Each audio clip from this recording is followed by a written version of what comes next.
what if, just putting it out there, if you put half of your verse later in the song and then we cut the other half first. And if somewhere along the line you want to get rid of 4 bars, it's fine. It's totally up to you. Just think about it. And he's like, silence. And everyone, my whole team is just like nervous on the call. And then he's like, okay, cool. Oh, he was cool with it. Yeah, and then, I don't know if we did it or they did it, sent it back, and boom. That's why there's so many bars. We split, that verse was one whole verse. Jesus. That was how Kendrick wanted to start the whole record, bro. By the time we would have even got to the Woo! All right, everybody, it's your boy, My Wand, here at Dash Radio on the Hollywood Walk of Fame. Today we got a classic man. That was corny, my bad. Today we got fucking superstar, all around, international talent. That was fucked up. I even said international, man. Jidenna, how are you doing today? I'm well, bro. Thanks for having me. Of course. Bro, y'all done a lot of renovations. I'm impressed. Thank you. I wish the basketball court hadn't been rained on. So I could see what you got. Thank God it was, because you would have fucked me up. This man was saying he was AAU. Yeah, but it's relax. I don't want to flex too hard. You know what I mean? Listen, I'm real bad at basketball. All right, yeah, I was high school. Like, I'm excited actually. I was varsity captain sophomore year in high school. What did you play? You were point guard. Yeah, I was point. But looking back at it, I would have been a better 2 guard. I'm a slasher. Just you learn a lot about how people play basketball. Absolutely. Just like if you take people paintballing, if you've ever been, you learn a lot. If a person hides in the bush, if they roll around the perimeter, if they just raw dog all in the middle of the field and they don't care. Is it bad if they're hiding in the bush? Like, do you respect that or not? It's what you call a camper. Oh, yeah. But if they're sniping people from there, then that's amazing. But if they're just camping, that's how they approach life. Me, I'm definitely the methodical guy. I'm like, well, let's use the perimeter here. The woods are right here. The edges here. That means we're eliminating 50% of the enemy. Now we only have to look on this side. If you guys go right on the perimeter, we go left, we can converge. You would definitely. I'm that guy. I'm like the Ocean's 11 guy, and that's who I was when I was a kid. Like, I didn't want to do the crime, so when the homies are going to do wrong, I make sure they do wrong the right way. That was my job. Damn. Okay. Kind of like Jesus. Yeah. He said it, not me. No. But you would definitely give me point guard vibes, because to me, you're a natural born leader. Thank you, sir. The way you came out the gates, well, I think a lot of us in my generation remember like where we were when we first discovered you and heard Classic Man. We were like, this is like a mustard kind of beat. This dude is like prim and proper, but like this shit slaps. Yep. It was across so many different intersections. It was. I always look at the beginning of my career as something that we designed as a team. I feel like a designer first and foremost, and a magician more than a musician. It's like you create a magic trick. Each rollout is a trick. Okay. How does it unfold? And my favorite artists, like the Tyler, the Creators, Lil Nas X, like what they do is very magician-like when they appear. Then you got the sages, the prophets, like the Kendrick, who come out of nowhere, and it feels like a trick. Yeah. And I think the greatest entertainer of all time, arguably one of them, is Michael Jackson. Absolutely. And that's everything that he did. So I tried my first magic trick. I'm like, I gotta make this count. And I was going broke, so I was like, I really got to make this count. Really? So if Classic Man didn't work out, you were probably... It was a wrap. There's a fine line between successful artists and unsuccessful broke indie artists in their mom's crib. It's not that far away. Like the way I came up in here, no entourage, lean. I'm not trying. It's like I remember Tyler said on his album, he's like, I can't. What did he say? He's like, I will not fly private. Like, I'm afraid of going broke. Like, I will not do it. You know what I mean? He was really serious about it, and I agree. I agree. I could do. I could do better. I just got to drink more coffee and dry it up. He's got that. He's one of my favorite hip hop voices of all time. Wow. Okay. But that's good. We're getting a lot of gems. Yeah, that's the thing. But you were saying that he was saying like he's afraid to go. He's afraid to go broke. So like you have to, as you grow as an artist, if you're smart, you're looking at your profits and losses, and you're trying to lean the fat. And I think artists in general, the average artist doesn't make enough money to be rolling as thick as they do, and to always be in an Uber Black. Like, we don't have to do that. And I learned that from being around Janelle Monáe, who's obviously in Hollywood. And shout out to Janelle's Float. The joint is jamming. Janelle has introduced me to a lot of her friends, and actors don't roll like that. If, like, Brad Pitt is not gonna. Have you ever seen Brad Pitt with 20 people around him? I've never seen Brad Pitt, but yeah. Oh, you mean like okay, like in pictures or like videos or anything? Yeah. Okay, nah. That's not how the really average actor pulls up. Yet their net worth is usually higher. What do you attribute that to? Because you're a wise man. We'll get into why I respect your wisdom, but what do you attribute that to? Because you're absolutely right. Rappers come in here the other day. No, Ray Shrummer was lean, but normally rappers come in here. Yeah, because Ray Shrummer is growing. Like I last saw Sway at Diddy's house, and for the record, he definitely lost to my girl in pool. You know. Sway, you ain't gonna admit it, man. You did. No, but Sway, cool as hell. They're maturing. They've always been like a ever evolving group, and the wiser you get, I think the more secure you are. To me, you can tell how insecure a whole posse is just by how they move through the room. And how they treat other people. Actors play their insecurities on camera. It's like they're purging themselves with different characters, so they don't have to move through life like flamboyant, or as my dad would say, like there's this garment in Nigeria called agbada, and it's like really big and puffy. And my dad would make fun of men who wore it. He's like, look at this guy. Inside he's small, but outside he has agbada all day, agbada. And so that idea is like what I attribute to artists rolling in big posses. That makes sense. It's all bravado and insecurity. Yeah, because that's what our business is built off. Absolutely. My favorite artists are the most insecure. That's what makes you successful.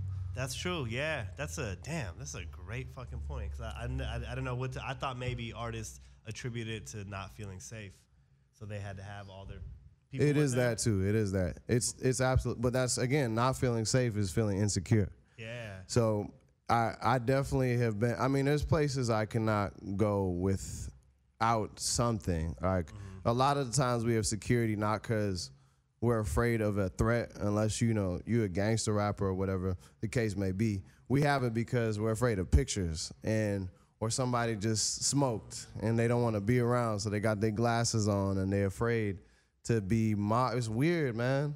No, it's weird. Sure. Like you smoke, you wake up, you going about your day, and all of a sudden somebody come in your face. Jidenna.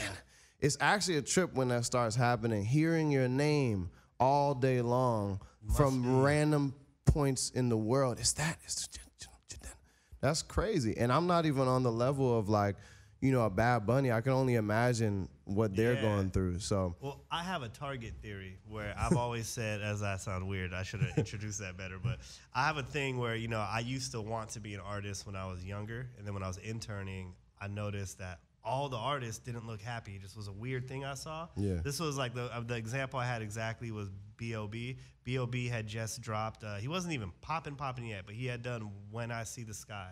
And I remember watching his video on BET and then seeing him at the internship, and he just looked distressed. So then I was talking to one of my mentors, and he told me about how Anthony Kiedis wrote Under the Bridge out of a place of depression. Like he had shot up heroin under a bridge and related. So I'm like, what the fuck is going on with artists? And then I decided I don't want to be an artist. And to my target theory is like, I would never want to not be able to shop at Target. And I look at the Neptunes, right? I look at Pharrell. I love Pharrell. He's my hero. But Pharrell can't shop at a Target anywhere in America. No. Chad can get by at some Targets in some like Midwest states. And then I look at Shay Haley, who's like also part of the Neptunes. Really, you hear about him in NERD. Who can go in any Target. Shay Haley could be in this room right now. I probably wouldn't even recognize Shay's him. actually right there. You know what I mean? Like, so I get what you're saying. Like, I've never experienced that, but I can only imagine. Like, even when you walked in here, TMZ floats around here all day because they know everyone's going to be here. TMZ rolled up and I could see it. You were like, God damn it. You're like, I got to answer some damn questions. I'm not trying to do no goddamn press. It must be annoying, right? Yeah. And for you, it happened so quick. Yeah, it is. And I'm an introvert, so I'm shy, introvert. I don't want to deal with all that, you know. Okay. But it's you. I don't know. You find a rhythm with it. Everybody responds differently. Yeah. But I read Muhammad Ali's book, changed my life. I recommend it to anybody. What's the name of it? It's his the official autobiography, but I forget the name off top. But he talks about how he would go from place to place and literally greet everybody that said hi, give an autograph to everybody. That's Muhammad Ali, bro. He would take the time. He'd be so drained after 2-3 hours that he'd have to wake up and, you know, commit to his boxing regimen in the morning. If Ali can do that, and I've seen the president firsthand, former President Barack Obama, former First Lady Michelle Obama. I've seen how they move. If they can do that, then, you know, I can do that. That's absolutely. So I just don't have much. It's tough. It's challenging. It's draining. But I'm like, I'm not gonna sit here complaining about my life. No, this is what I wanted as a little boy. Exactly. And now I'm over here. Like I literally dreamed, like, oh, TMZ's gonna be following me one day. I want that. And they were here. Yeah, and like here I am, like, why is this happening to me? Mercury retrograde. You asked for this, Jidenna. Yeah, no. Everybody, you know, we all are architects of our circumstance. Absolutely. Can I ask you a weird question? How do I say your last name? Mobison. Yeah. So I do want to say, because you brought him up. Rest in peace, Oliver Mobison. Hey, thank you, man. I appreciate that, man. I can really see he had a huge influence on you. Yeah, he did. You know, my father was he's what a lot of Nigerians would call the Nigerian Steve Jobs. He created a computer, the first commercially produced PC in African history. And this is in the early 80s, yeah. So when you lived in Nigeria, because I know you lived there for like 6-7 years, your pops developed the first African computer? Yeah, when I was born, he was working on prototype 2. But he had already developed a PC that was actually faster than the Apple and IBM computers of the time. And it could run on either operating system. So it was quite advanced. Of course, they didn't know what to do with it at the time, like most of the world. So it was difficult for him to get that up and running. And you know, unfortunately, you learn that if you don't give a genius the resources they need, then they're gonna self-combust. And that's what happened. The stress got to his body and he passed away. But he left me with a legacy of Nigerian proverbs. Absolutely, and some engineering tricks. My first hustle was because I knew how to use a soldering iron. And so I created bootleg PlayStations for people that could play burned CDs back when we used CDs. Oh, so you would open the PlayStation? Yeah, open it up. Use a soldering iron. I imported mod chips, MOD chips from Japan, install it in there. Jeez. I was like 10, 11. I probably cop one off you. Oh yeah. No, I was selling them for 120. The 20 was the mod chip, but I was turning $100 profit. Damn. Yeah. Damn. Yeah, my Air Forces was tight. Now I will say, like, I had an exclusive Chinatown custom Air Force You One. always had the sauce. I know that for a fact. I was definitely like a pretty boy in high school. I mean, you still got the sauce. I can't attest to the pretty boy part, but I can say, like, you got crazy swag. No, I remember the first time you pulled up to Dash, my man's had the full 3-piece suit on. And I was like up and coming at this company. I remember being like, oh man, I look so fucking stupid right now. Like today I came, Bottega Veneta. Yeah, this look crazy. No, I want that. I'll cop that off you. It was not happening to me twice. No way. No, but here's the thing. Like, I thought I looked absurd, and I did, and I have. Like, my favorite outfits of mine are when I look simultaneously fly and absurd. Also, my favorite artists look simultaneously fly and absurd. Like, every artist, every great of all time, at that time, look, wow. When Madonna first came out, she's wearing lingerie, for Christ's sake. No, for sure. That really hadn't been done for a music artist since Marilyn Monroe in a real way. You know, like Michael Jackson kind of looked wild, bro. Like Kinda, the white really socks, looked wild. like he looked wild. So for me to have a finger curl in this era and suits and like putting the African Ankara print on it's wild. I was teased for it in my hood in East Flatbush. Brooklyn was not messing with what I was doing, at least on my street. Wait, you would walk around Flatbush dressed like that? That's how, So I was a teacher at the time. Way. I was a teacher at the time, and that's how I knew it was gonna work. Because I was teaching kids a little bit younger than me, 18 to 20. I'm in my 20s, and I'm going to school in those suits, and they're like, Mr. Chief, I ain't gonna hold you. That's kind of fly though, but you still the Willy Wonka of the hood. You still look like Colonel Sanders. You still look like, and they literally listed all the tweets that y'all would tweet about me. So I was prepared for that. It was remarkable, meaning you're able to make a remark. So that's how I knew it was gonna work. Even when the label was like, yo, you're young, why are you wearing an old man suit? I'm like, first of all, my tailoring is young, boy. Secondly, it's going to work because I told them the whole school thing, pitched myself, and they, obviously it worked. But you have to really come with a certain conviction as an artist. No, for sure. Yeah. So that was by design. Yeah, absolutely. Because it took some years to develop that. Wow. I was into all that. Like I was into late 1800s fashion. As wild as it sounds, a little boy on a corner street on Corteliu, like I just was, I at night smoked and would geek out about history, and I've always been like that. That's what I do at night. Wow. I play video games, and then in between the Call of Duty games and the 2K damn timeouts that they always have, I'm researching some history because I know history is the future. The future is history. So Absolutely. I've always been intrigued. I would like to predict things. Man, you are. I said this. I alluded to this earlier. Oh. I'm gonna bring it up again. That I know you. When I sit in a room with somebody, there's always two things I gauge with an artist. I used to be an artist. I'm always like, could I out rap that person? And if I can, I always a little like, definitely could not out rap you. I've heard 85 to Africa. I've heard the Chi. Nope. That's out the way.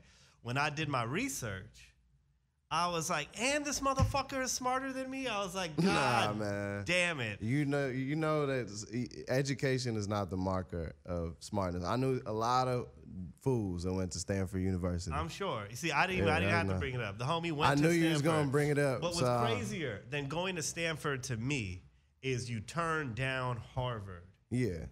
So you know that Stanford was created by Leland Stanford, who was opposed to Harvard culture. He didn't like Harvard, and so he created a whole different world. He's like, I'm gonna create everything that Harvard isn't. We're gonna take it out of the city, so out of Cambridge, Massachusetts. We're gonna create it's called the Farm, and it's a whole oasis in the middle of Palo Alto. It's wild. It's a whole world. Everywhere. It's supposed to be less like old boys, prep school chummy. It doesn't have that vibe. Obviously it's still an elite institution, but that's what it was supposed to be. So when I went there, it was really basic for me. My family's like, yo, my dad, my whole family's like, Mobisan, my last name, Mobisan cannot be last. Gupta, Wong, they cannot be in front of your name. Why are you not number one? So my whole family's like, all right, we're gonna get together, apply to 13 schools, hella Ivy Leagues, get into all of them, go apply to Harvard. I'm like, hell yeah, I'm about to say no. We go to Stanford for admitted student weekend. Man, very simple. Palm trees, blue sky, and this shorty with a badunkadunk, who I later dated a year later. And this homie named Tunde Sabomahim. Shout out to Creative Hustle. He and his partner have an amazing book. He was like my idol, bro. Nigerian, half Nigerian, Nigerian American, braids down here, walked onto the basketball team. Cool as hell, dating an amazing, beautiful woman named Pam and Tam, excuse me. And like he was the guy I wanted to be, and that's why I went to Stanford. It was that simple. What was his name again? Tunde Shabomahim. That's a tough one. Tunde Shabomahim. Yeah. Shout out to Tunde because Harvard lost one thanks to him. Because honestly, like your accomplishments and the things that you're still going to accomplish. Yeah. Harvard, if they could go back, they probably would have recruited the shit out of you. You know what I mean? If they had like a time machine. Harvard doesn't care. Oh, they should. Harvard, because it knows it it knows it's the one. Yeah, it's It's Harvard. You deserve me. You know. Well, I gotta give you a gift. I do this thing where I give every artist an album from my CD collection. Yeah. I brought you 2 albums because I felt like one wasn't gonna do justice, and I wanted to allude to. We already got into the college part. I was supposed to segue this a little bit better. I'm gonna start with the first album. I wanted to give you that Kanye. Wow. That college dropout. Man. Wow. College dropout Kanye West. I know y'all haters when you hear his name, but let's be honest and give the man his due. This era, man, this is for my generation. Like, he's technically Gen X, I'm millennial. But for us, this was the beginning of a trilogy while we were in school. Absolutely. So you almost dropped out, right? After yes, this was the album that made my family send me back to Nigeria. So when I'm sure other countries do this, but Africans are notorious for this. Okay. When your son or daughter is troubled, meaning they're not doing well in school, you send them back to Nigeria or send them wherever, Sudan or whatever, to like sober them up and be like, look at your life, look at the hustle, look what we have to go through as a family to put you in that school. So this was the album that a year later I went to Nigeria. What did you start doing that your parents literally flew your ass to Nigeria and said no? Smoking weed, not going to class, telling them I was going to be an international superstar, telling them I was going to, everything that pretty much has happened in the last 7 years, I knew that was what was going to happen. So they were like, man, boy, he's wilding, he's not going to class. So I took a year off of Stanford, and in that year, my sister told my mom, was like, yo, he need to go back. So I went back. But this was the original catalyst for all those thoughts. I was like, man, Kanye, you right.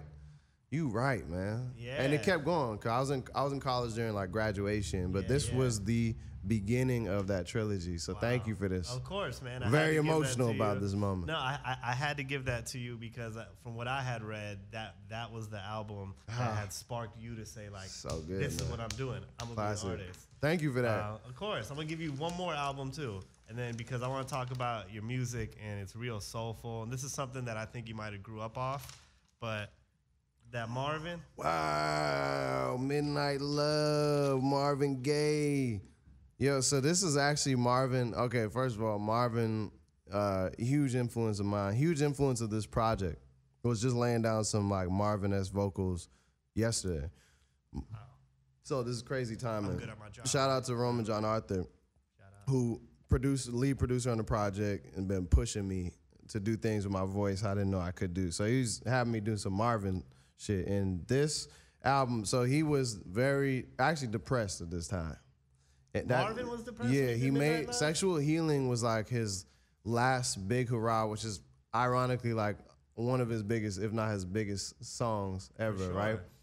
But he was just trying to make a hit, and he had been divorced, he was down, and don't worry, this is it. He's all getting sad. Man, you fucked Sexual Healing up, man. No, I'm just telling you, this is the start like this, man. He's a tragic artist. Let's tell his story. This is his tragedy. But he felt like a little bit of resurgence at this time in his life, with everything feeling like he was in shambles. So it's wild because you'll meet artists at the time of some of their biggest records, they're at their lowest points. Absolutely. You know what I mean? So, but this is such a special moment and a special guy, man. Marvin is to me one of the kings of masculine sensuality in the era of the 70s. I didn't, grow up in that era, but I always idolized how they cool to be loving on a person, loving on a woman, and like being in silk, laying down in vulnerable positions. And when I grew up, it's all hip hop. It was like, nah, I don't even lay down, bro. I don't even, you know what I'm saying? Ridiculous thing. I don't like her. I don't like no girl. My life. Yeah. Yeah, I ain't never had no butterflies. Like, no, but you're right. Rick James used to wear latex. Oh yeah, top yeah. It was a great era. Yeah. I love this. Is my favorite era by far. In I can music tell history. you were definitely inspired, even sonically. So when Oh, we yeah. got to get into Blush. When we when I heard Blush, Yes. that was why I was like, I got to get a Marvin because it is so soulful. All you for one, I'm gonna say this in all honesty, you haven't missed as far as music comes. Like, wow, thank you, Chief, man. And right? The Chief was tell the my ego first that album? because I do not feel that way, but I really appreciate Bro, that. 85 to Africa was crazy. Thank you. I do love that album. Like from Worth the Wait, it just comes out. Like, I remember when it dropped, that was when we had you here last. So I'm like, listen, I got to be hip to shit. And I'm like, this motherfucker is like that. You know what I mean? He's spitting. Yeah. Project was great, but this Blush feels a little bit different. Yeah. Hey, they're excited. Yeah. Blush feels a little bit different. It's very different. It's like the songs on 85 that this is most similar to, somewhere in between Jungle Fever, Baboosh, but it's not. This is, to your point, it's obviously, you tell me actually, what are you hearing it sonically? I just felt like it was very analog. Yeah, it was. I could feel the bass. Yep. And yeah, this is the first thing that I caught on. I was like, oh, it sounds like he has like a band together almost. Yeah. It just felt The band, very soulful, I guess is the right way. The band's name is Roman John Arthur. Roman John Arthur, you're a He beast. played everything on there. So Roman and I have been producing basically the last couple years in the course of the pandemic. We made a couple albums together. This is the first of two. And he played everything. He was referencing both the 70s and, you know, the band Khruangbin? Nah. They like make the coolest, you know, it's like the coolest road trip music that I could possibly ask for. Not too many words. Every guitar stroke feels like a landscape. It's fantastic. So Khruangbin, the guitarist, actually loves Ronald Isley and the Isley Brothers and 70s guitar. So we were listening to Khruangbin, but he played every single part of it, and we ran that through a tape. So your ears are actually are really accurate. That's why it feels warm, closer to how like a tape cassette feels. What was it? Why did and you all run it analog instruments like. Why did you run it through a tape though? Sorry, I didn't mean to no, interrupt you, we ran it through the tape because we wanted to give.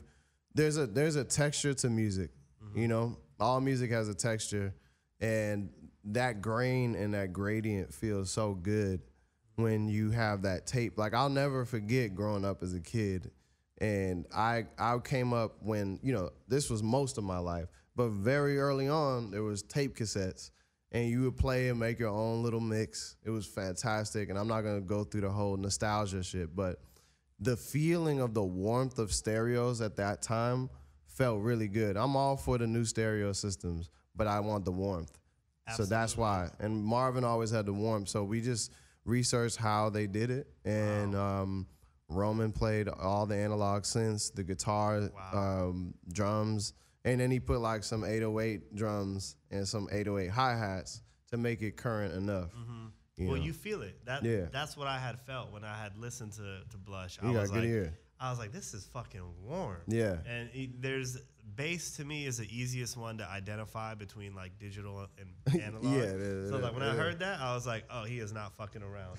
I say, not that you have fucked around. Yeah. Obviously, the Chief was the Chief. I felt like 85 to Africa it didn't get the response it should have. Yeah, it slept on, but it was a great body of work. Great body and it of work. previewed what now we see with African music being it was the bridge. It was saying, hey, everybody, this is where we going. And then look at the last few years. Yeah. I almost want to be like, you've seen Don't Be a Menace to South Message. I want to hit him with that message. It was definitely that album. 2017, 18. Yeah, right? exactly. Because I made it in 2017 while I was living in Africa, 2018. And then at the end of the year, we decided to roll it out. It was a great project. But now, Jidenna, what made you say now's the time? Like, I'm back. I'm dropping again because you were quiet for a few years. Yeah, it was lovely. I love y'all, but some of the best times of my life for the last couple of years. I was so happy in the pandemic. It wasn't like a career. For some people, for some artists, it was like, especially artists that were new, the pandemic was like their moment. For a lot of us who've been in the game, it was like, yeah, let me dip off for a little bit. And for me, in LA, no traffic, nobody on the beach. I was the one sneaking into the beach dolo or with Shorty and, you know, a couple magic chocolates and just enjoying my time out there. So I've been enjoying it. And the end of 2020, like a ranch literally fell in my lap. A ranch fell in your These lap? owners were moving to Tennessee. They had some studios on the property, and I already knew them very well. They're like, yo, do you want this? We're dipping out. We're going to a new house. I was like, yeah. So I wound up with 4 horses, you know, 3 goats. One of them named Nipsey Hussle. Peace to the king. That's what's up. Because he came to that ranch a week before he passed. So the goat was named after Nip. Change your fur blue. Yeah, right. Dip it. Where's this ranch? It's here in LA?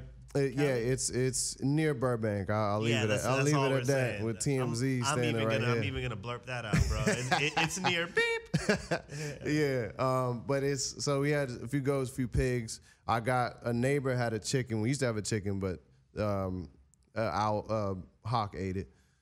There's a whole thing. There's a whole environment, peacocks and the whole 9. So you went to this farm, and that's where you've done all this music. Yeah, I did the music at the ranch. So made the album there, and really just driving on the PCH. So like a lot of the colors feel like you on Route 1 on the coastline, man. So this album is definitely a departure from a lot of the stuff I've done before. It's new parts of my voice. I don't rap that much on this album, so sorry to disappoint. Like Blush is one of like 3 records I think that I rap on. Yeah. The whole thing is singing. Oh shit! You're really on your Marvin. Yo, look, man. When I feel love, I don't rap about it as much as I do sing about it. I feel less restricted. You know, it should be that way, right? Like, how many rap albums do you know? 12 tracks, 53 minutes. Somebody just rapping about being in love. Nah. Usually, what happens, especially in our generation, we sing about the heartache, the heartbreak, or the wanting. That's what we do. That's why we changed hip hop and made it more melodic. So for me, I had to go full on, you know, not full on Marvin, but like definitely full on melodic. Okay, so this is gonna be a different side of Jidenna. Yeah, I've never shared this side. I'm a little afraid about it. Like, I'm about to share the woman I'm with the world. Never done that. I'm very private. Yeah. I wear a really good mask. I got a great poker face. Everybody loves it. I'm not doing none of that now. Okay. Yeah, I had to dead all that. That's what happened with me. The last couple of years, they asked me, Jidenna, where you been? I've been in love. Wow. So that's simple. That's a beautiful thing. And as a heterosexual man, that is a rare thing for somebody to say, hey, yo, I spent the last 3 years just building with somebody instead of doing my career. That's amazing, man. But yeah, I think the music's gonna come out so great because it's coming from such a beautiful place. Oh yeah, it's pure. It's there's very little ego on this album. Okay. What's the name of the album? Do you mind? Have you announced that yet? Am I announcing it right now? I'm not announcing it. We're not announcing it. Okay, I tried, everybody. No, yeah, but Top said no. I already know whatever it's gonna be, just based off of Blush, and then based off your track record, you were 2 for 2 with giving us high quality music. Man, I appreciate that, bro. And, I know you say that to everybody who comes here, but you mean it for me, and I thank you. Here's how it works. If there's an artist, I'm not gonna drop names, but I had at least one artist in the past week that I wasn't in love with the music. I just don't go there. I just don't bring up. You just don't even, because you don't want to lie. Well, exactly. I'm not gonna lie, so I'm just not gonna bring it up. You know what I mean? But no, honestly, the Chief. I mean, you already know what the Chief was like. Classic man. Yep. To the point where Bambi, Long Live. It was like girl big last night records. was mad at me that I didn't tell her you're gonna be here. She was like, "You were fucking excited for Sway Lee and Slim Jimmy, but like you have Jidenna coming in." She's like, "I just told my sister, and she's fucking excited." She sent me all the notes and everything, and then she's like, "I think he's from the Bay. I think he's from the Bay." Oh, man. We did our research. Y'all not are from students. The Bay, but you were tapped in. Nah, but it's a second home, man. Absolutely. The Bay shows me more love than Boston, where I grew up, man. Shout out to anybody who made it in Beantown. it is difficult for people of color there. We have we have a love-hate relationship. I read some stories, man, about shit you know, it's been like that for 100 years. Yeah. It's still difficult. So the Bay, I went after Boston and then New York, but the Bay was like love. Brooklyn, I felt like the love. Bay is where you got your sauce from. You know, The Bay is where I got my weird from, and my hippie from. Okay. New York, Brooklyn was where like I got my savvy from, both street savvy, business savvy, and ability to communicate. I was, you know, the Bay though allows you to be wacky. The Bay is its own island. It's not actually surrounded by water.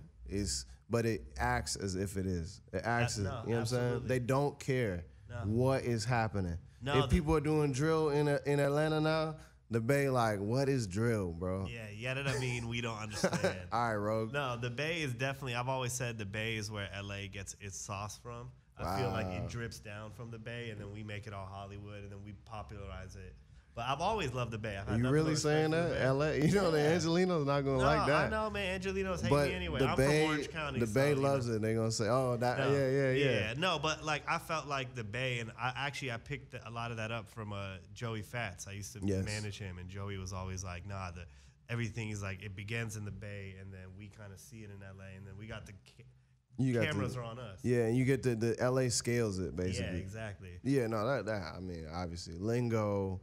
But, you know, LA got its unique culture, too. Yeah, definitely. You know, contrary to what people say, everybody hates on this city because of the Hollywood element. But people who are really from here are really some of my best friends of life. So. No, LA is incredible. I love LA. I worked my whole life to get up here to LA. I know. My sister almost got robbed here a few weeks ago. Oh, my car got broken into a month ago. But I still, like, I was at a family dinner, and they're all talking about how much they all fucking hate LA. And I was defending LA. Even after my car got robbed, I was like, I fucking love this city. You know what I mean? You did it. You defended it right after your car got Absolutely, bro. Just making sure, because it was my fault. Actually heroic. I was in downtown LA. I parked way too close to Skid Row. I know exactly. You talking about 8th Street? You talking about Maple? 8th in Los Angeles. I knew it. The intersection. I know where that is. Yeah. So that's in 2020 the reason I'm in LA now is I was Airbnb-ing it. We were about to do another tour, the whole nine, and I was living in a downtown loft, and I parked on that street. I know exactly what you're talking about. Oh no, I said that like I was hard. Nah, they didn't jack my car. Nah, they didn't rob my chain. Nah, they didn't get me, but they got everybody I knew. Yeah. And it's a matter of time. Yeah, they got me. And so my point is I do love LA. You know what I mean? No matter what this city does to me, chewed me up, spat me out a few times. Yeah. I love the city. Every big city does that, bro. Exactly. But yeah, back to you, man. Back to the music. Blush is out now. Yes. Blush is real different. Blush is a different side of you, I would say. So with this album, should we expect more I mean, I think you already answer this, but like we should expect a whole different side of you. This isn't going to be let me put it this way. There were 2020 there's two artists that hit me up trying to feature. One I ended up singing backgrounds and literally just adding a little bit of spice, and that was Doja Cat with Woman. The other artist was Toby and Wigwe. And he, I had been going to his shows early on, caught him real early in his career. So did Chappelle, so did Erykah Badu. So he's like, yo, it's time, we got to do a thing, we two Nigerian, blah, blah. And I'm like, hey, bro, I'm on my Andre 3000, like, I'm sorry, bro. Like, I tried this little verse, it wasn't great. I was gonna go at it again, but I just knew where I was. I couldn't rap, and it's been like that. The only rap songs I could do were about relationships, and so I got one, Blush. There's another record that you'll hear when the project comes out that's about polyamory. It's probably the only honest rap song I've ever heard about like real polyamory, seasoned veteran kind of thing. You know what I'm saying? So that's the only way I can rap. So.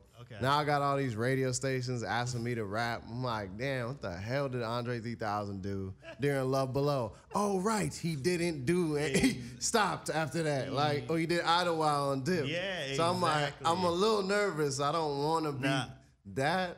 3 stacks, but I will say the album is my offering that is probably the closest I can get to that kind of album. You know what I mean? Like a love-focused relationship focused album. I'm very excited, bro. Blush was incredible. Thank you, man. I got one last thing I want to bring up is I feel like what might have swayed you from wanting to rap is actually what really did sway one of the final straw the night I was like, oh, I'm not going to rap.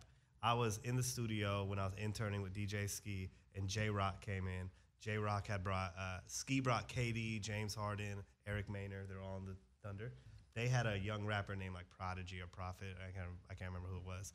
Anyway, J-Rock brought a young homie, and we were in the studio, and Ski used to ask me to rap because I was like a young white boy, Orange County. It was like, white man can't jump. We would set up rappers and fuck them up. Yeah. This night, J-Rock's young homie walks in the booth, puts his hat low. Maybe he did like 60 bars, and James Harden looked at his artist and said, hey, you got to rewrite your verse. Ski looked at me like, yo, do you want to spit? And I'm like, absolutely fucking not. So I was literally demasculated by Kendrick Lamar. I tell people all the time, a young K-Dot being in the studio, and I interned with TDE. Crazy. I interned with TDE for like 6 months or so, and I told Kendrick the story numerous times in Punch, and they were like, oh, we've demasculated a lot of rappers. I'm sure, bro. When he came on Classic, man, Kendrick, I felt like Kendrick was trying to attack you, bro. He hit you with like 32 bars. Yo. He hit you with the intro verse, and then he came back around and was like, no, Jidenna, I'm coming back. Give me another 24. You have no idea. Actually, it's funny. It connects to the Toby story. I told Toby this story when I was like, yo, I'm on my Andre 3000. We were talking about lengths of verses and like editing rappers' verses when you're a rapper. And like, what do you say? And I was like, bro, you can say anything to me. I just want to let you know, because I had to tell Kendrick Lamar that his verse was a little too long. And I didn't know how to say it. He can't actually, and so I thought about it for like 2 days, because he sent it over, man. Team was overjoyed. Oh, man, you got to understand that feeling. Like, Kendrick, this is what, 2015? Hopping on your first song ever. He doesn't do a lot of features, so it's a high honor. Very picky. And then there he is, you know, on the call with Top and being like, yo, my girl put me on to your music.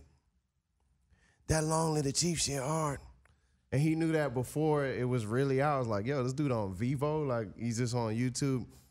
So I'm talking to him and I'm like, man, how am I gonna say this? Like, this dude put 100 bars. Like, that will not work on radio, bro. You know what I'm saying? This is not the song for that. Like, do a second. Why? But he was like, I love it. He was so inspired. Yeah. I'm like, oh, man. I even heard somebody in his team's like, he wants to wear a suit. And I didn't believe it at the time, but now if you look at like the kind of Michael Jackson inspired suit he's doing now, he definitely wanted it. Yeah, so I was like, hey man, you know, I was just thinking about how we could rearrange the song. Like, what if, you know, just putting it out there, if you put half of your verse later in the song and then we cut the other half first. And if somewhere along the line you want to get rid of 4 bars, it's fine. It's totally up to you. Just think about it. And he's like, silence. And everyone, my whole team is just like nervous on the call. And then he's like, okay, cool. Oh, he was cool with it. Yeah, and then, you know, I don't know if we did it or they did it, sent it back, and boom. That's why there's so many bars. We split, that verse was one whole verse. Jesus. That was how Kendrick wanted to start the whole record, bro. By the time we would have even got to the chorus, it would have been 2 minutes, 30 seconds. The DJ went, all right, next song. Yeah. Did they cut out any of the bars? I don't think so. Okay. I'm not sure. I don't remember. That's fascinating, man. But yeah, that's wild that you caught that. That's what I'm saying. Like Kendrick, I remember when he did Control, Big Sean, they didn't put that on the album. No. Anyway, I just had to bring that up because I felt like that, you know, you had that moment and Kendrick was, I would have been like, man, fuck you, bro. You just sent me 32. How am I supposed to rap over this? Like, what do you want me to do? Do you just want the track? Hey, like, I'm just through the chorus? Nobody's telling Kendrick Lamar to rap less. I'll tell you that much, man. Jidenna, man. Hey, man. Thank you, brother. I appreciate you. I gotta say, man, it was an honor to have you here at Man, Dash. same, man. We are gonna be behind the project wholeheartedly. Appreciate you. We're very excited to get it in rotation. Blush, believe me, that is gonna be in rotation on your way out of here. Hell I'm gonna go upstairs. I'm doing programming myself. Put that motherfucker, get the IRSC code, copy and paste that bitch on there today. Appreciate you, Thank you so much, man. Is there anybody you want to shout out before we hop off here? I want to shout out to my mama. Shout out to my whole team, to Whipple Wiley, Mikhail Moore, Aaron, Jillian, Roman, John Arthur, Manny, Patrick, the whole nine, to my lovely lady Leia. All of y'all have helped me. Wonderland, Nate Wonder, Chuck Lightning, Janelle Monáe. I mean, none of the one and only Kwabena Bueno. This whole crew, and I hope I didn't leave nobody out, but this whole crew was around me in the last couple of years and really pushed me to get everything off my hard drive and into your earbuds. So shout out to all of y'all. Thank you to everybody he just mentioned, because we have been waiting. Jidenna, thank you so much, man. This is Dash Radio. Everybody, go check out Blush right now. And while we're waiting for the album to drop, for anybody who slept on it, I promise you, go back to 85 to Africa, because that shit is crazy. I went back for the first time in years today, and I was like, God damn, I forgot how great this was. Yeah, I usually don't big up myself because I self-deprecate, but I listened to that album first time a month ago, first time in a while, and it was amazing. It's amazing. I hear it like it's not me, so I enjoy it. Amazing body of work. But thank you. Thank y'all. How do we say goodbye in Nigerian? That's fucked up. What's the Nigerian is like the unifying language is like Pidgin English essentially, but we have like Hausa, Yoruba, Igbo. So there's no. What's the way we should sign off in the language? It's weird. It's like I don't even think about goodbyes. It's kind of like here we be like, all right. Okay. You know what I mean? I don't even know in Pidgin what I was going to say an African accent, but we're in a sensitive time, so I'm going to leave that. Jidenna, thank you so much. Yeah. Don't even worry about it. Yeah. So I'm going to figure that out. Thank you so much, everybody. You, Dash Radio, Maiwan, Jidenna, and we're out.